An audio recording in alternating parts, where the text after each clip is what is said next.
October, KU4NO calling. Thank you and bye. Whiskey 2 Kilo X-ray.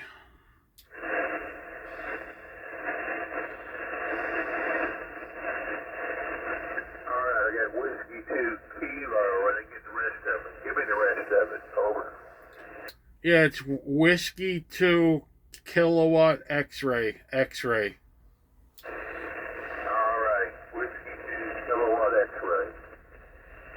Or is it 2 X-rays? Over. No, just one. Just one. Whiskey 2 Kilo X-ray. Alright, you got a nice signal. Big signal into Kentucky. My name is Glenn. Golf Lima Echo November Glenn. And see, I'm running about 50 watts into a short ground mounted vertical. It's 11 feet tall. So not a big station, but thanks for picking me up. You got a real nice signal. I don't have an S meter, so I can't give you a report off the S meter, but it's a nice signal. W2KX from KU4NO. Yeah, okay, Glenn. I appreciate it. I'm glad you're hearing me because I've been having some issues tonight. I'm actually set up at work here using a FTDX10 with a half-wave dipole up at about maybe 25 feet, maybe 80 watts. Yeah, but I got some kind of issues with something. Something's just not working properly, but oh well, I guess you're hearing me, so it's semi-working. Over. Yeah, well, the only problem I hear is QSB. That's kind of fast. It's not real slow and deep, so not bad QSB. And then there's a lot of static around, but it has been a lot worse. You're way over top of the static. I'm using a homemade transceiver here, so I don't have any way to block out a lot of things or any fancy noise cancelers or anything like that. It's just simple, about as simple as you can get.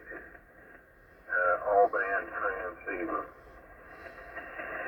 But sounds real good to me. Band's been quiet. Haven't heard much activity, so I thought I'd give it a try. K2KX. Give me your name from KU4NO. Okay, the name is Bob, and it's Whiskey 2 Kilowatt X-ray. Washington 2 Kentucky X-ray, and the name is Bob. Wow, yeah. You just peaked up to 20 over there, man, and your audio's unbelievable. It's really good sounding radio you built there. Well, I appreciate that. It was luck. Nothing but luck. I had another homemade radio I built about 40 years ago.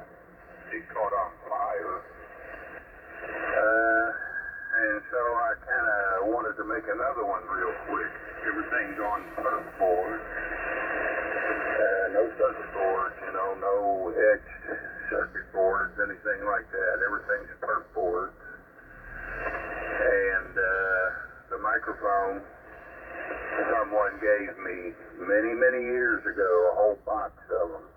I forgot about them in the shed. I didn't even know they were out there.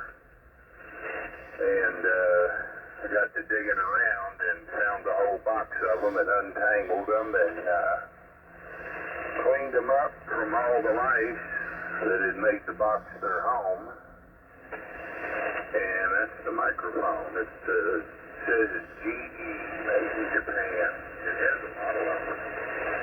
But I'll bet you it's at least 50 years old. Dynamic mic, I think the one that has like the speaker in it. And the rest of the audio circuit is just one integrated circuit, a 741. They cost about 50 cents or $1, and that's it. So, like I say, I got lucky. W2KX from KU4NO. Okay, very good, Glenn. Yeah, that's amazing. So your call is KE4 Nancy Oscar, am I right? Kilo uniform. Uniform. KU4. Kilo Uniform Nancy Oscar. Okay, very good. Yeah, wow. That's pretty cool, man. I'd like to see a picture of that thing, man. That's people ain't doing too much building anymore these days, that's for sure. Well, ever since I was a kid, I'm 71 now, but ever since I was a kid, I've always been interested in things like this, and at 10 or 12 years old, I didn't have anybody to even get me started. I'd go to the library and go to the book, the book, Dewey Decimal System, the cabinets, with all the file patterns. And I would look at books on radio and other subjects. No fiction. I don't think I've ever read a fiction book in my life. Now, when I went to college, they tried to make me read them. And somehow I passed. And I just skipped over the page or half read a page or whatever. Got one of them shums or shumes or whatever it is, condensed versions of the books or whatever. I always like to read non-fiction, but back then I wanted to build a radio, and mostly the books that I looked at were from the 40s and 50s, 30s, and they were all one-tube regenerative receivers. Took a A battery, B battery, C battery, whatever, and all this kind of stuff. And I just didn't know what I was doing, so I got into some other things that were easier to get results from, and kind of dropped the radio thing until I was about 30. And then I thought, I'm gonna build that radio. And I built it back in the early 80s. I built one, but it caught on fire a couple of months ago. It was getting old. Connections were going bad. Wires were, insulation was cracking, and everything was from junk box, and Hamfest. And I was spraying it with contact cleaner, and I heard a spark, and it set the whole thing on fire, and it burned down. So I got to work real quick on this one. Same old technology, mostly. Much more laid out, much more better, but not laid out very good, but much more cleaner looking than the old one, because I added so much and took away so much through the years and changed so much and all that. But it's been a lot of fun. Had a commercial rig that my son-in-law gave me. He had 2 or 3 of them, Yaesu 897s for the cars and things, and he gave me one, and power supply and desk microphone and all that, but I don't know. I was just used to the old stuff, and this one here I built, and believe it or not, without spending a dime. Everything I needed to put another radio together I already had.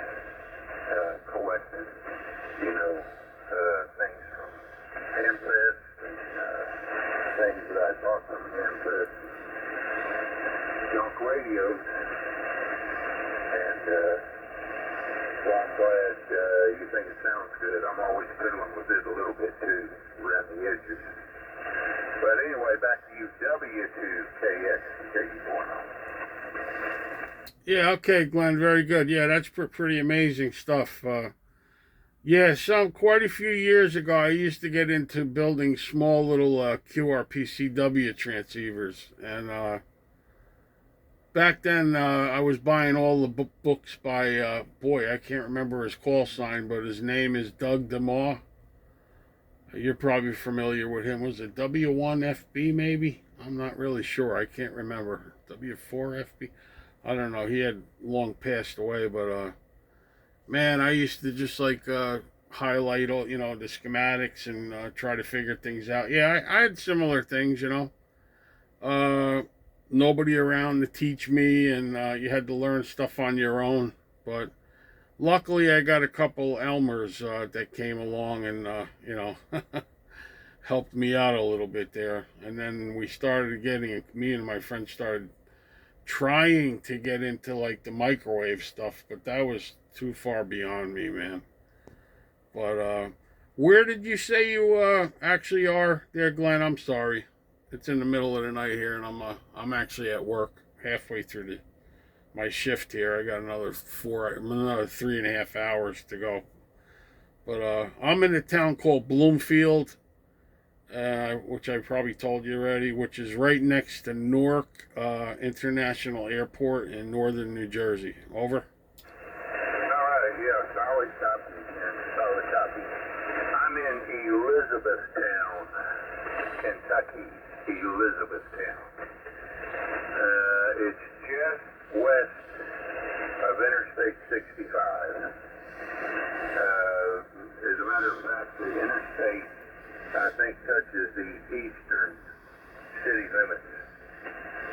And it's about 40 miles south, 45 miles south of Louisville, Kentucky, about 120 miles north of Nashville, Tennessee. Interstate 65 runs from Louisville to Nashville, through Nashville, and down. This goes all the way to Pensacola. But we take a left at Montgomery, I think, when we go to Florida. We've been out to Florida about 59. A lot of fun. We like it down there, but I wouldn't want to live there. I wouldn't want to live there. And I'm about 90 miles west of Lexington, Kentucky. So, that's my location. Not too far from you, but you're sounding good. I don't hear any problem. W2KX KU4NO. Yeah, okay, very good, Glenn. I appreciate it. Okay, I'm gonna back out and try to get do a few things here to figure out what's going on. I think I might have some kind of a nick in the coax or something like that. I've been kind of a little rugged with these radios lately. I've been traveling around doing some activation parks on the air activations with a friend of mine. We went up into Massachusetts, up into Maine, and we were playing around with stuff, but so I don't know, maybe this thing just took a beating or something. So anyway, I'm gonna let you go, and I appreciate the conversation, and yeah, I was glad I got to talk to you. It was nice meeting you. So you have a good night there, and good rest of your night there, and I'll be floating around trying to see if I could solve my problem here. This is Whiskey 2 Kilo X-Ray. Take care, man. All right, Bob. Thanks for the contact. Well, I had a job that I had to work night shift sometimes. Sometimes when people took vacation, or I worked at a water plant and to make drinking water. And I worked night shift for, almost a year, over half a year, continuously. And I lost that whole summer. I worked at air conditions, and had to keep an eye on computers, make a round through the plant to check on everything because of that one minute. And then I was back in the office, leaned back in a reclining chair. But I've worked some night shift, and I've stay up at nights now. I had a hobby of astrophotography. Of course, that's a night hobby, and I'm kind of used to staying up at night now. But I've been retired for about 5-6 years now. All right, Bob, thanks for the contact. W2KX from KU4NO. Bye-bye. All right, yeah, 7373. Yeah, this May actually, May right now. Yeah, I've been actually at this job for 36 years and other jobs before I started here. So, yeah, I've been working the night shift about 45 years. So, I don't know where I went wrong, but I definitely went wrong somewhere. Anyway, all right, 7-3, Glenn. Take care, man. Have a good rest of your morning. All right, Bob. Yeah, my biggest problems were the cool nights and the air conditioning in the summer and in the hot summer days. That was a real problem for me when I worked nights. But I didn't do it for long. Maybe total of a year or so, total out of 25 years. All right, 73s. Bye-bye.